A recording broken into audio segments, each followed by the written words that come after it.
দেশের তারেক রহমান ঘোষণা করেছে যে আমরা 1 কোটি সারা বাংলাদেশ থেকে 1 কোটি নতুন সদস্য সংগ্রহ করব।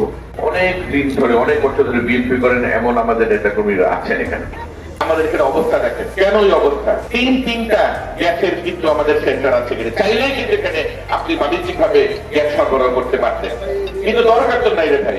কারণ জনগণের ভোটেরই দরকার হয় না আপনার এমপি হইতে, মন্ত্রী হইতে, চেয়ারম্যানই করতে, আপনার উপজেলা চেয়ারম্যান বলে ইউনিট হইবে। জনগণের ভোট কি দরকার হয়েছে? জনগণের কাছে যেতে তো হয় নাই, কাজে এলাকার উন্নয়ন হয় নাই। আমার একটাই কথা যে আমার মরহুম পিতা ব্রিগেডিয়ার অবসরতা হান্নান শাহ, এই যে সেতুকের সামনে ফকির বজলুল শাহ সেতু, যে আমাদের 8টা ইউনিয়ন ওই পারে কি বৈষম্যের শিকার ছিল। পদ্মা সেতু, মেট্রো রেল এবং এলিভেটেড এক্সপ্রেসওয়ে নির্মাণের গর্বিত অংশীদার বসুন্ধরা সিমেন্ট। একদম মূল ভূখণ্ড থেকে আলাদা ছিল, সেখানে এখন সবাই আমাদের যাতায়াত সহজ হয়ে গেছে। ওনার স্বপ্ন ছিল এখানে পরিবেশ বান্ধব শিল্প কারখানা গড়ে উঠানো হবে।